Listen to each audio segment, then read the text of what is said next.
안녕하세요. 사경원입니다.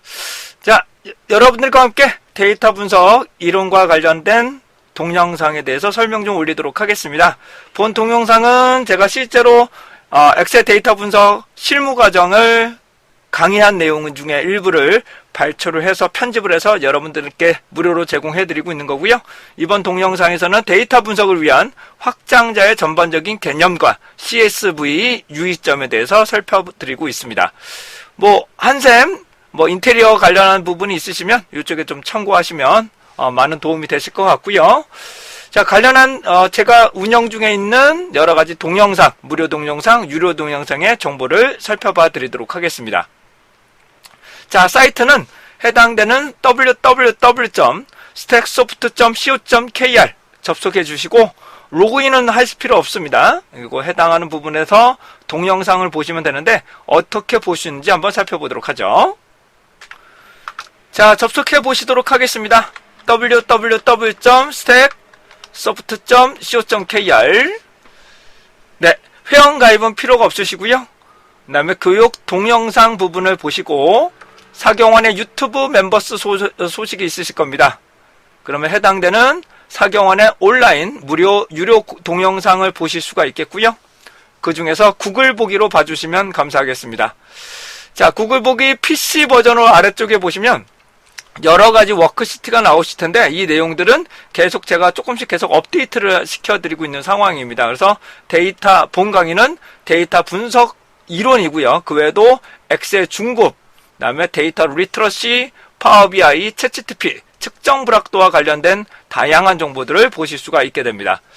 자, 데이터 분석 이론 부분을 한번 보시도록 하겠습니다. 여기 보시게 되면 현재 제가 확장자, 그 다음에 형태 등등등의 여러 가지 동영상을 지금 올려드릴 예정이고요. 현재 촬영을 하고 편집하고 올려드릴 예정이니까 링크는 나오실 거예요. 그다음에 실습 자료는 현재 제공되고 있는 자료가 없기 때문에 그냥 참고하시면 되시겠습니다. 교육의 내용들 이것들을 활용하시면 좋으실 것 같고요.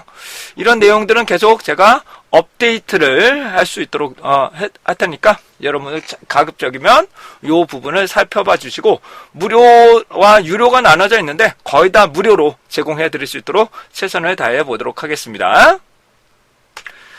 자, 이상으로 데이터 분석의 확장자에 대한 개념에 대해서 간단하게 살펴봐 드렸고요. 이제 동영상, 제가 편집한 동영상을 한번 보시면서 이 데이터 분석에 해당되는 확장자를 어떻게 조정해야 되는지를 살펴보시도록 하겠습니다. 자, 동영상 시작합니다. 거꾸로 올라갈게요. 참조용 엑셀 자료 한번 보시겠습니다. 참조용 엑셀 자료 나오시는데 우리가 실제로 데이터를 정리하고 여러 가지 보실 때 이 확장자라는 것이 있습니다. 다 이게 뭐라고요? 확장자라는 것이 있습니다. 확장자.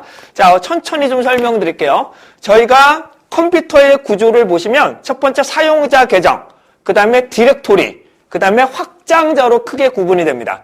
자, 천천히 뭐라고요? 사용자 계정이 들어갈 때 로그인 했을 때 아이디 나오는 거, 그 다음에 디렉토리, 그 다음에 마지막으로 확장자, 이렇게 구성이 됩니다. 그래서 해당되는 이 디렉토리에서 나오는 이 확장자가 중요한데요. 여기 있는 확장자가 중요한데, 확장자하고 디렉토리도 중요한데, 여기서 좀 참고적으로 말씀을 드릴게요. 제가 실제로 다른 데에서 자료를, 공유를 하고 그런 경우에 어떤 문제점이 나오냐면은, 제가 압축 파일을 이렇게 제공을 드려요. 이렇게 해서 제공을 드립니다. 그러면 그 교육 담당자가 이름을 이렇게 바꿀 때가 있더라고요. 이름을 예를 들어서 데이터 분석 얘를 이렇게 대문자 놓고 데이터 분석 이런 식으로 바꿔서 만들 때가 있어요. 근데 조심하셔야 될 거 말씀을 드리면 그러니까 디렉토리 안에 이 대괄호로 구성하시면 안 돼요. 다시요. 디렉토리를 뭐라고요? 대괄호로 만드시면 안 돼요. 얘가 엑셀의 매크로나 그런 것들이 저장이 안 돼, 얘가. 그러니까 꺽쇠나 다른 것들은 기호가 되는데 대괄호로 만드시면 안 돼요. 아셨죠? 이거 대괄호로 만드시면 다른 프로그램들은 잘 되는데 엑셀도 잘 될 때가 있어. 그런데 엑셀의 매크로 부분이 저장이 안 될 때가 많아요. 그래서 특수 문자는 가급적 넣지 마라. 다시 뭐라고요? 해당한 부분에 디렉토리 안에 특수 문자는 가급적 넣지 않는 것이 좋습니다. 그래야 다른 프로그램들하고 연결을 위해서는 그런 것들이 좀 필요하다. 그래서 언더바 외에는 쓰지 않는 것이 좋아요. 다시 말하고요.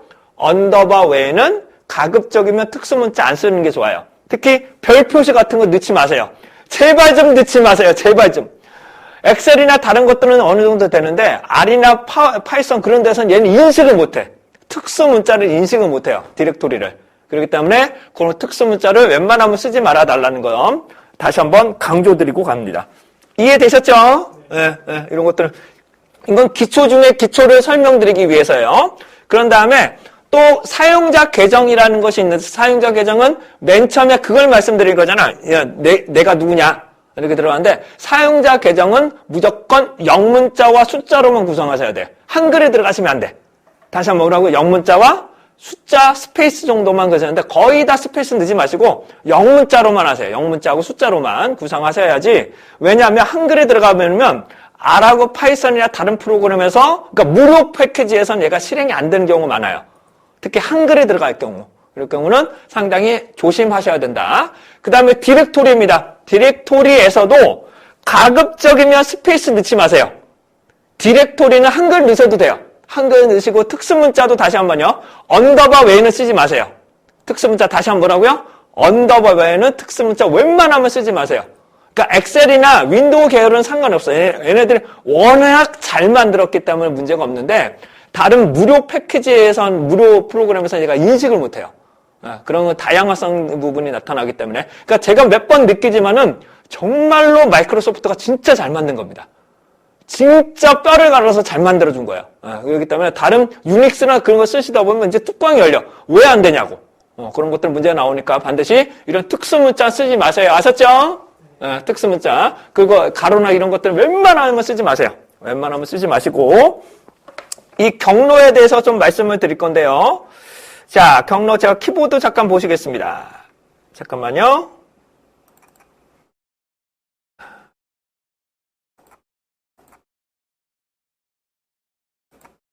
네, 키보드 잠깐만 볼게요. 자, 화상 키보드 잠깐 보시겠습니다. 자, 화상 키보드를 보실 건데 여러분들이 엑셀에서도 많이 쓰시겠지만 기본적으로 위에가 펑션 키라고 합니다. F1부터 F12까지 상당히 중요합니다. 상당히 중요한 키가 있는데 제가 추후에 다시 한번 하나씩 좀 설명을 좀 드릴 거고요. 그 다음에 엑셀에서는 컨트롤 시프트 Alt를 상당히 많이 씁니다. 보통 윈도우 계열에서는 컨트롤 시프트를 상당히 많이 써요. 요거에 대해서 좀 간단하게 설명드리고 진행할게요. 자, 윈도우 계열, 특히 엑셀에서도 많이 쓰시는 게 컨트롤 시프트 Alt가 되는데 반드시 그렇진 않지만 컨트롤은 누르시면 기본적으로 카피의 기능 혹은 각각 독립적으로 선택한다라고 생각을 하시고요. 시프트는 영역을 선택합니다. 다 시프트는 뭐라고요? 영역을 선택하게 됩니다. 특히 나중에 파워 쿼리 같은 데 가시면 드래그가 안 돼요. 얘가 드래그가 안 돼. 그렇기 때문에는 컨트롤을 통해서 각각의 컬럼을 선택하든지 시프트를 통해서 영역을 선택을 하셔야 됩니다. 그렇게 진행을 하셔야 되고요. 아무튼 그렇게 기본적으로 이렇게 나오시고요. 그 다음에 나머지 키는 그렇다 치고 중요한 것부터 좀 설명드릴게요. 여러분들이 실제로 컴퓨터에서 쓰셔야 되는 내용들, 그 다음에 함수에서 쓰셔야 되는 내용에 대해서 말씀을 좀 드립니다. 여러분들이 키보드 중에 요게 있으실 거예요. 그렇죠? 키보드 중에 요게 있으시죠? 네. 보통은 요게 아니라 이렇게 표현이 되실 거예요. 이렇게 표현이 되실 거예요. 얘를 슬래시라고 합니다. 얘를 슬래시, 얘를 역슬래시라고 합니다. 역슬래시. 얘를 역슬래시라고 합니다. 역슬래시. 역슬래시를 이렇게 표기하기도 해요. 그래서 역슬래시는 뭐라고요? 이렇게 표기하기도 합니다. 우리의 일반적인 디렉토리는 역슬래시예요. 그래서 일반적인 디렉토리 결론 뭐라고요? 역슬래시예요. 역슬래시. 역슬래시라서 얘를 원표시로 표기를 합니다. 왜 원표시를 하게 되면 한국에서 생산하는 컴퓨터인 경우, 키보드인 경우에만 역슬래시를 원표시로 합니다.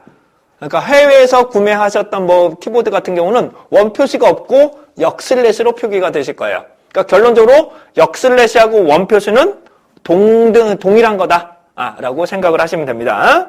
자, 다음입니다. 다음 얘가 슬래시예요. 다시 얘는 뭐라고요? 슬래시. 슬래시는 여러분들 많이 보셨을 거예요. HTTP에 뭐 슬래시 늘어나는 것이 슬래시가 되는 거고요. 역슬래시는 일반적으로 경로다라는 것을 말씀 좀 드리고요.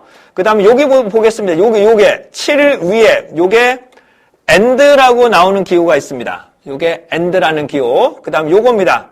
요게 이렇게 표현하거나 요렇게 표현이 됩니다. 이것을 우리는 얘는 AND라는 기호, 얘는 OR이라는 기능이 됩니다. 그래서 AND, OR에 대해서는 조금 더 다시 한번 좀 설명을 좀 드릴 거고요. 그래서 이런 차이점이 좀 있다라는 것을 다시 한번 말씀드리겠습니다. 근데 일반적으로 프로그램에서는 AND하고 OR을 이걸로 표현을 합니다. 근데 엑셀에서는 이렇게 표현하지 않고요. 직접 AND 그리고 OR이라는 명령을 각각 씁니다. 각각 쓰게 되겠고요. 근데 일반적으로는 해당 부분은 다른 프로그램에서는 AND, OR이라고 기능을 쓰게 됩니다. 자, 그렇다면 하나 잠깐 설명 좀 드려볼게요. 이 디렉토리를 딱 선택을 하시게 되면 얘가 원표시로 나오실 경우도 있어요. 다시 뭐라고? 디렉토리에 경로로 딱 찍으면 뭐라고요? 원표시로 나오실 거예요. 근데 얘를 메모장에 붙이면 얘를 메모장에 한번 붙여볼게요. 메모장 어디 갔어? 제가 메모장에다 붙여볼게요. 붙이면 얘가 슬래시로 이렇게 바뀌시는 걸 보실 수 있을 거예요. 역슬래시로 바뀌시는 게 있을 거예요. 그러니까 예전에 저도 이게 도저히 이해가 안 되는 거예요. 왜 역슬래시, 왜 원표시고 왜 슬래시 했는데 한국에서 생산했다만 그래요. 한국 체계에서만 그렇게 되는 거고 똑같다라고 보시면 돼요. 이해되셨죠? 네, 경로는 이렇게 씁니다. 경로는 이렇게 쓰고 되고요. 다음에 이제 확장자가 됩니다. 이제 마지막 해당되는 확장자가 되는데 확장자는 다 아시는 것처럼 프로그램마다 확장자가 조금씩 다 다르죠. PDF, 아래 한글, 뭐 여러 가지 워드, PPT 뭐 등등등등이 나타납니다. 그런데 우리는 데이터를 관리하고 분석하는 측면에서는 공통적으로 쓸 수 있는 확장자가 있습니다. 정말로 웬만한 데이터를 관리하고 데이터베이스를 구성하는 분들은 딱 보시게 되면 가장 많이 쓰시는 게 엑셀 형태입니다. 가장 많이 쓰시는 게 뭐라고요? 엑셀은 많이 아시죠? 확장자 요거 아시죠? 이렇게 두 가지로 되어 있고요. 그 다음에 텍스트, 그 다음에 마지막으로 CSV. 그 외에도 여러 가지가 많아요. JSON도 있고 뭐 여러 가지 형태가 있는데 이 파일은 특히 텍스트와 CSV는 웬만한 프로그램에서 다 공유해서 다 쓰실 수 있습니다. 웬만한 프로그램은 다 쓸 수 있어요. 결론적으로 얘는 메모장에서 열면 돼요. 단 얘는 뭐라고요? 메모장이나 워드패드를 여시면 웬만한 건 다 열려요. 웬만한 프로그램 언어들은 다 열리게 돼 있습니다. HTML도 얘가 메모장으로 열면 열려요.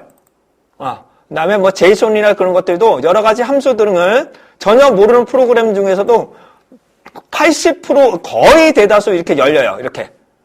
해당 부분은 이렇게 열릴 수 있게 됩니다. 이것을 우리는 메모장이라고 보시면 되겠죠. 메모장 텍스트라고 보시면 되실 것 같아요. 자, 우리는 이제 데이터를 하실 때 CSV, 그 다음에 텍스트, 이렇게 구분이 되는데, 얘가 클릭을 하다 보면은 CSV가 따당따당 찍었는데도 얘가 엑셀로 열릴 때가 상당히 많아요. 엑셀로 열릴 때가 상당히 많고요. 그 다음에 얘가 XLS인지, XLSX인지가 상당히 중요합니다. 이거 차이점을 좀 말씀을 좀 드리면, 교환에도 있긴 합니다만은, 교환에도 있긴 하지만은, 교환에도 나타나긴 하지만, 사용자 계정 디렉토리 확장자 말씀을 좀 드렸고요. 그 다음에 XLS 같은 경우는 로우의 컬럼의 개수가 한정적이에요. 근데 XLSX 같은 경우는 확장자가 더 많이 사용하실 수가 있습니다. 그러니까 결론적으로 우리는 XLSX로 쓰셔야 되는 거예요. 이해되셨죠? 결론적으로 뭐라고요? XLSX로 저장하는 게 맞다. 그래야 해당 부분에 여러 가지 데이터를 분석을 하실 수가 있습니다. 그러니까 슬래시나 여러 가지 기능들을 쓰기 위해서입니다. 그 다음에 CSV하고 텍스트가 나오는데 CSV는 나중에 좀 설명을 드릴 거예요. 구분자라고 하는데 컬럼과 컬럼을 구분하는 거. 그것을 우리는 구분자로 하는데 얘는 컴마를 구분자로 써요. 얘는 뭐라고요? 컴마를 구분자로 쓴다고 그래서 얘를 CSV라고 하고요. 텍스트는 기본적으로 탭을 구분자로 많이 씁니다. 여기서 말씀드리는 구분자라는 건 뭐냐면은 구분자는 뭔가만 말씀드릴게요. 구분자가 뭐냐면은 천천히요. 잠깐만요. 열려라. 자, 이쪽을 우리는 row라고 합니다. 다시 이걸 뭐라 한다? 우리는 row. 이쪽을 우리는 컬럼이라고 합니다. 다시 이건 뭐라 한다? 우리는 컬럼이라고 합니다. 다시요. row, 컬럼. 얘를 일반적으로 일반적으로 얘를 열이라고 읽습니다. 나중에 피벗 테이블을 만드실 때 행 퍼센트, 열 퍼센트 때문에 좀 중요해요. 그래서 행열로 구성을 합니다. 근데 저도 행열로 하면 좀 헷갈려요. 그래서 row하고 컬럼이라는 말을 쓸 거예요. 다시 한번 뭐라고? row, 컬럼이라고 보시도록 하겠습니다. 이 데이터는 여러 가지 차원을 하지만 엑셀은 2차원으로 구성되어 있습니다. 다시 뭐라고요? X, Y. 네, 그렇게 구성되어 있다고만 보시면 돼요. 그러니까 여러분들 보시는 일반 워드 파일이 아니에요. 일반적 워드 파일이 아니라 여러분들 데이터를 구조하고 하기 위해서라면 일정한 형태를 놓고 진행하는 것들을 말하게 됩니다. 그래서 엑셀은 데이터를 정리하고 그다음에 처리하고 계산하는 것이 가장 큰 목적이라고 보시면 되실 것 같아요. 자, 계속 갑니다. 자, 요런 것들 되실 것 같고요. 그러면 이 구분자라고 하는 거예요. 다시 얘를 뭐라 한다? 우리는 컬럼과 컬럼을 구분하는 걸 뭐라 한다? 우리는 구분자라고 합니다. 다시 한번요. 컬럼과 컬럼을 구분하는 걸 뭐라 한다? 우리는 구분자라고 합니다. 여러분들 엑셀은 이렇게 딱 확실하게 보실 수 있죠? 확실하게 보실 수 있는데 얘를 한번 카피해서 붙여보겠습니다. 얘를 카피해서 제가 메모장에 붙여볼게요. 얘가 메모장에 붙이면 어떻게 표현되는지 보겠습니다. 붙이면 구분자가 탭으로 분리가 돼요. 구분자가 여기까지가 첫 번째 컬럼이야. 여기가 두 번째 컬럼이야. 얘가 세 번째 컬럼이야. 라고 나타나는 거. 이것을 구분자라고 하시면 돼요.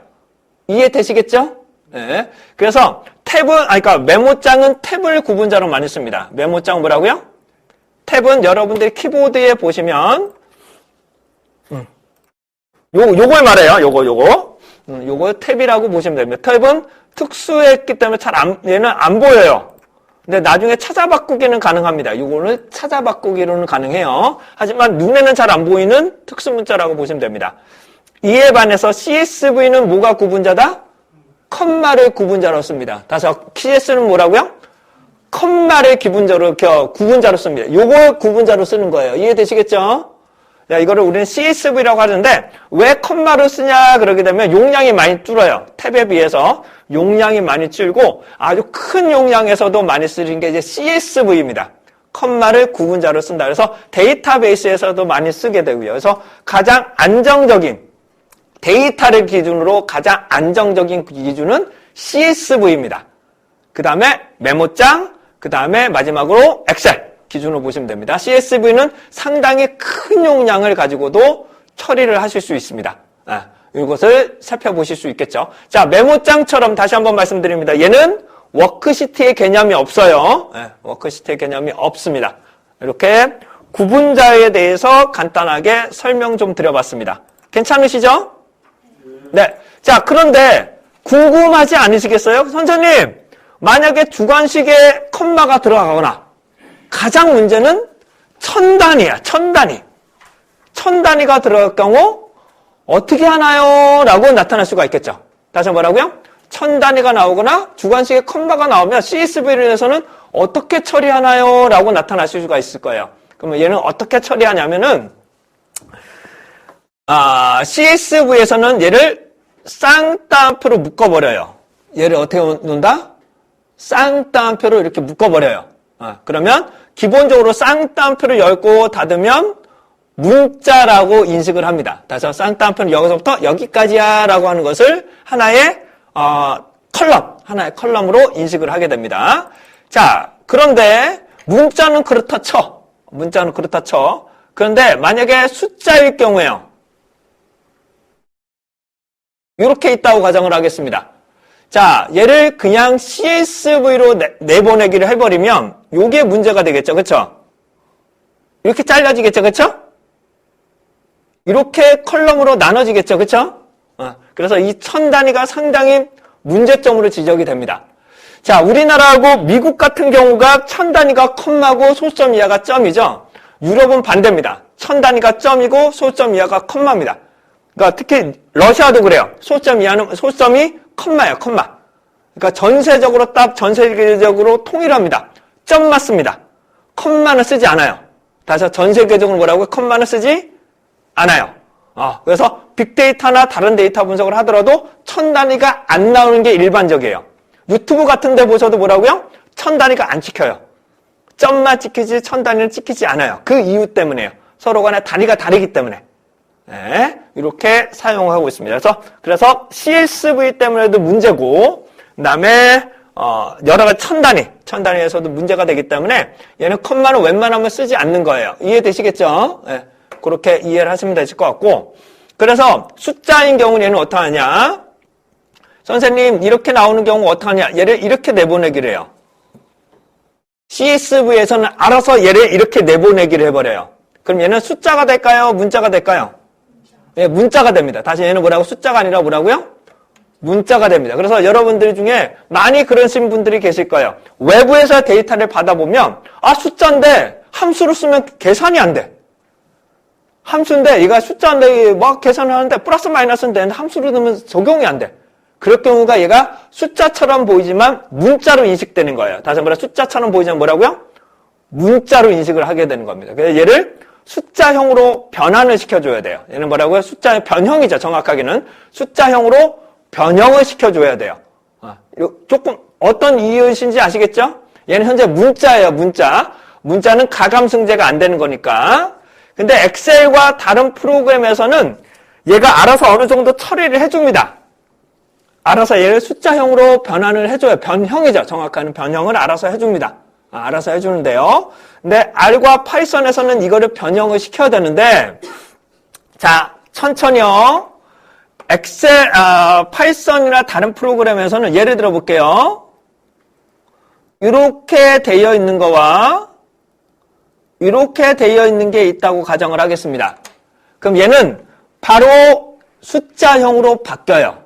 R과 파이썬에서도 얘도 바로 바뀌어요. 엑셀로, 숫자형으로 바뀌어요. 근데 얘는 숫자형으로 안 바뀌어요. 왜 안 바뀔까요? 얘는 숫자형으로 안 바뀌어. 얘는 숫자형으로 바뀌어. 얘는 숫자형으로 안 바뀌어. 차이점이 뭐예요? 컴마가 있어서 그래요. 그래서 만약에 안 바뀐다 하시면 얘를 없애야 돼. 찾아서 없애버려야 돼요. 다시 뭐라고요? 만약에 숫자형으로 안 바뀐다 그러면 얘는 뭐라고요? 컴마를 없애야 돼. 찾아 바꾸기를 없애고 그 다음에 숫자형으로 바꾸셔야 돼. 네. 그런 식으로 처리를 해주셔야 됩니다. 무슨 뜻인지 아시겠죠? 얘를 문자형과 숫자형을 자유자재로 좀 변환을 해주셔야 돼요. 그러면 이런 거에 체계가 있다. 이런 거에 체계가 있다는 것을 다시 한번 설명드리고 갑니다.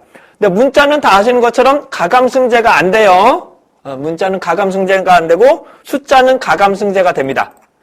자, 계속 갑니다.